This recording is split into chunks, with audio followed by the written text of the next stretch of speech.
Assalamualaikum,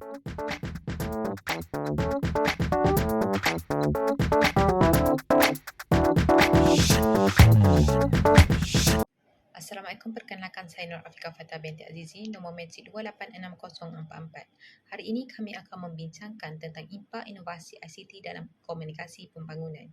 Penggunaan teknologi maklumat dan komunikasi pada era norma baru kini sudah menjadi satu keperluan dalam kehidupan setiap individu. Masyarakat berminda kelas pertama lebih cenderung menggunakan internet untuk melakukan transaksi jual beli, melakukan kerja dari rumah dan proses pembelajaran dari rumah sewaktu PDP. Fenomena ini bermula apabila dunia ditulari oleh wabak pandemik COVID-19 yang telah membataskan segala kerja dan aktiviti harian masyarakat. Sejak arahan Perintah Kawalan Pergerakan (PKP) dijalankan, kerajaan mula menggunakan kaedah pembelajaran secara atas talian sebagai satu alternatif baru kerana pembelajaran secara bersemuka tidak dapat dijalankan. Hal ini demi memastikan pelajar tidak ketinggalan pelajaran walau dalam apa jua keadaan sekalipun. Wabak berbahaya ini telah menyebabkan sektor-sektor penting sesebuah negara terjejas disebabkan oleh tidak dapat beroperasi dengan baik. Hal ini mendatangkan kerisauan seluruh pihak, tidak kira rakyat maupun pemimpin. Oleh sebab itulah, demi membendung penularan COVID-19, kerajaan telah melaksanakan arahan Perintah Kawalan Pergerakan yang mengharuskan segala aktiviti dibataskan. Kerajaan hanya membenarkan sektor-sektor penting seperti peruncitan, perbankan dan perubatan sahaja untuk beroperasi kerana ia berpotensi menyumbang dalam pembangunan sesebuah negara. Manakala, sektor-sektor kecil diarahkan untuk berhenti beroperasi buat sementara waktu. Walau bagaimanapun, sektor-sektor tersebut dibenarkan beroperasi secara atas talian seperti yang disarankan oleh pihak kerajaan, dan oleh sebab itulah penggunaan ICT sewaktu COVID-19 ini amat memainkan peranan yang sangat penting demi memastikan segala gerak kerja berjalan seperti biasa walau suasana berbeza. Menurut Laura Carey, perkembangan teknologi maklumat dilihat dapat memberikan impak yang sangat besar terutama dalam bidang pendidikan. Pengaplikasian ICT dalam sektor pendidikan menunjukkan kesan yang sangat positif apabila ia mampu dijadikan media pengantaraan yang baik antara pensyarah dan pelajar dalam menjalani proses pengajaran dan pembelajaran secara atas talian. Manakala menurut Syed Najihuddin juga menyatakan bahawa ICT adalah suatu kaedah yang digunakan untuk menyelesaikan sebarang permasalahan. Hal ini dapat dilihat melalui beberapa pendekatan seperti mengubah cara belajar seseorang individu, kaedah memperolehi maklumat dan menyesuaikan dapatan maklumat.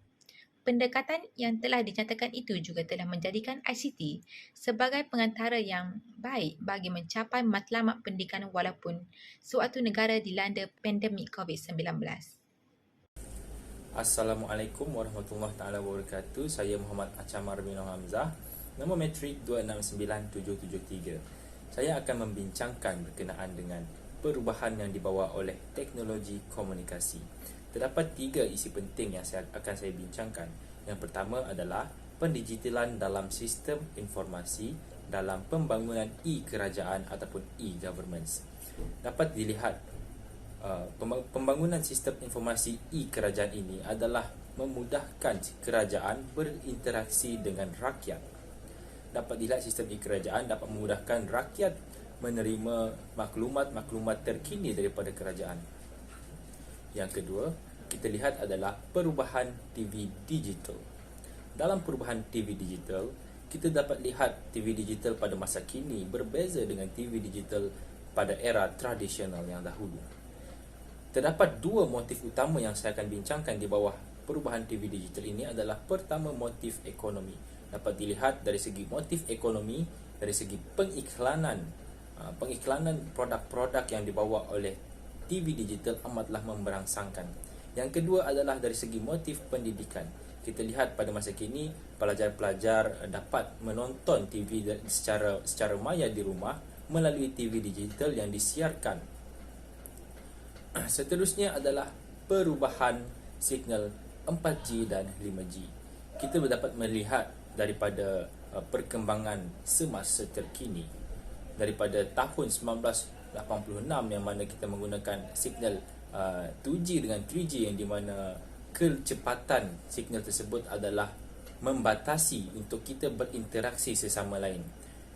Jadi perubahan daripada signal 4G dengan 5G ini memberikan satu impak yang sangat besar kepada masyarakat, komuniti, terutamanya interaksi di antara masyarakat dengan kerajaan, interaksi di antara masyarakat dengan masyarakat sangatlah memberangsangkan.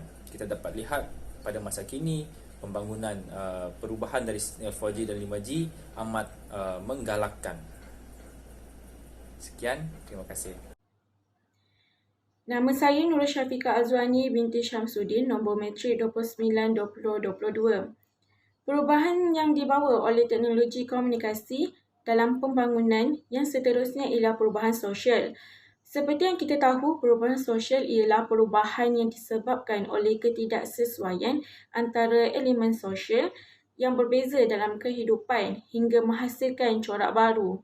Pembangunan yang dilakukan di negara tidak akan tercapai sekiranya masyarakat tak dapat menerima pembangunan tersebut.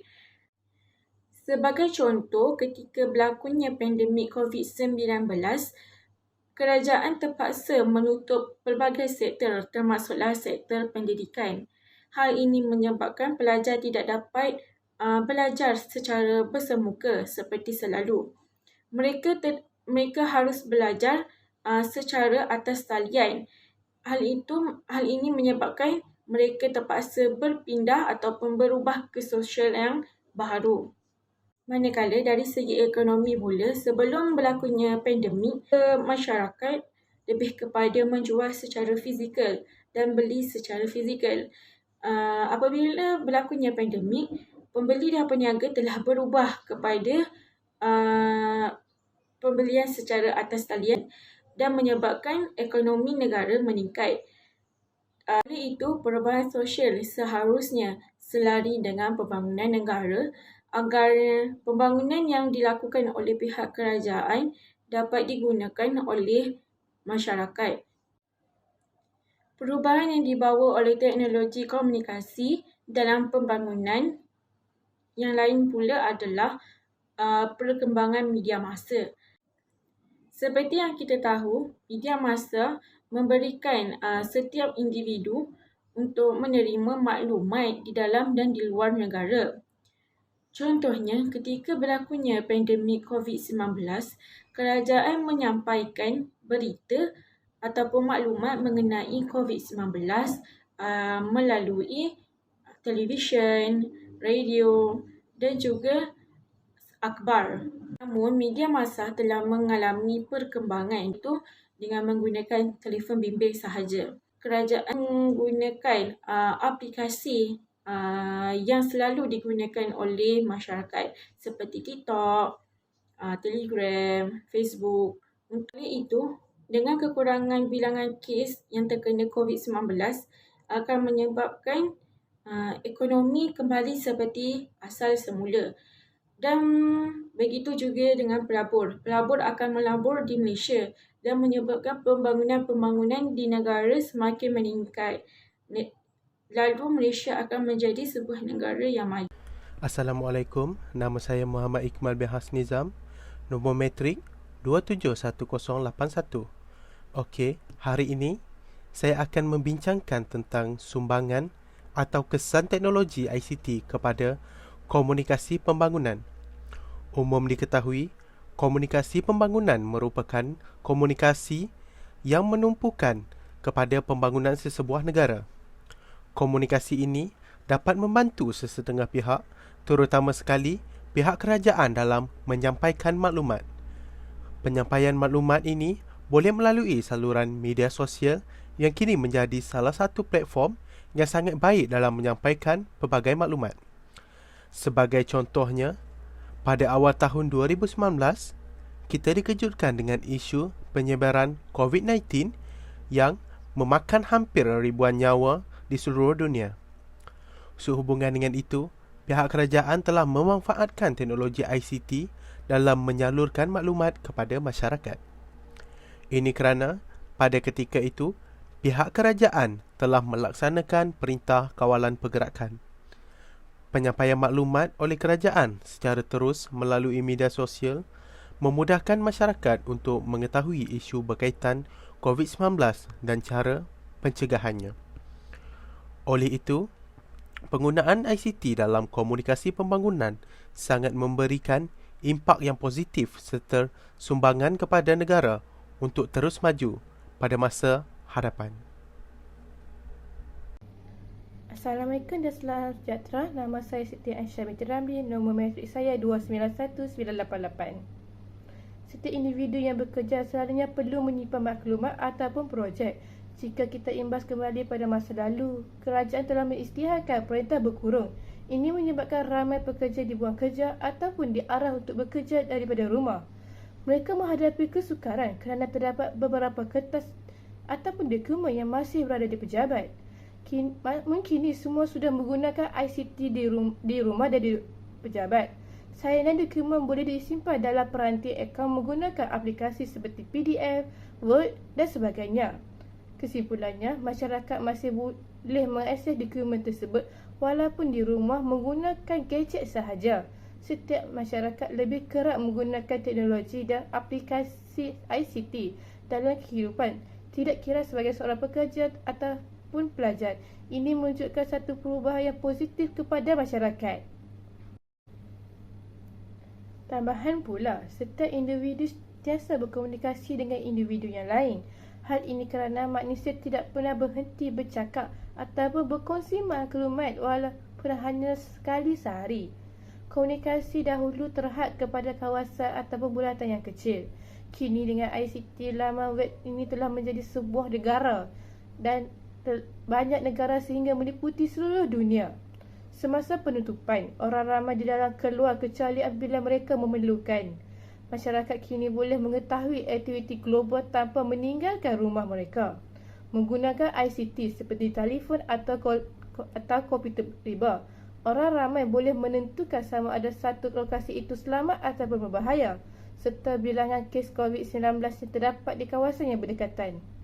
Masyarakat boleh terus mendapati maklumat tentang dunia dan persekitaran mereka dengan menggunakan teknologi yang begitu canggih. Sekian, terima kasih. Saya Nurul Aina binti Muhammad Zulkifli, nombor matrik 291996. Jadi di sini saya ingin membuat kesimpulan tentang apa itu komunikasi pembangunan.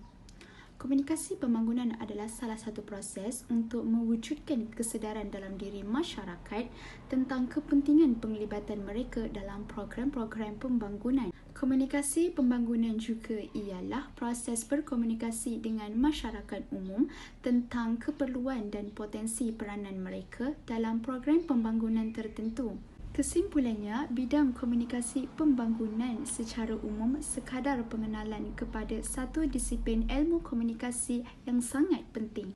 Penggunaan media massa dan media kemanusiaan seperti komunikasi interpersonal, kumpulan kecil, mesyuarat serta seminar merupakan nadi kepada penyebaran maklumat kepada masyarakat.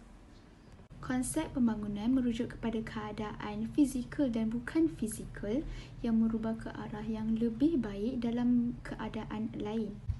Selain itu, pembangunan juga adalah satu proses perubahan sosial iaitu idea-idea baru yang diperkenalkan kepada masyarakat supaya mereka dapat mencapai tahap keselesaan hidup berbanding dengan keadaan sebelumnya. Komunikasi semasa pembinaan boleh digambarkan sebagai satu-satunya aspek terpenting dalam proses pembangunan struktur sosial yang lebih rumit.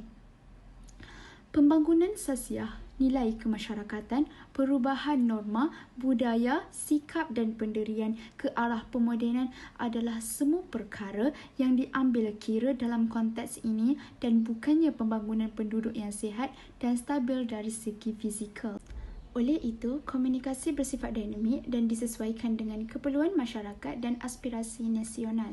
Walau bagaimanapun, proses penyampaian dan perkongsian maklumat perlu dipastikan berlaku secara dua hala dan dinamis.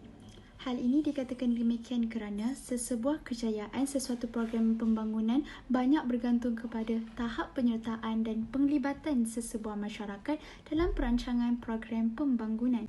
Begitu juga dengan peranan media massa dan media komunikasi yang saling melengkapi dalam proses penyampaian maklumat.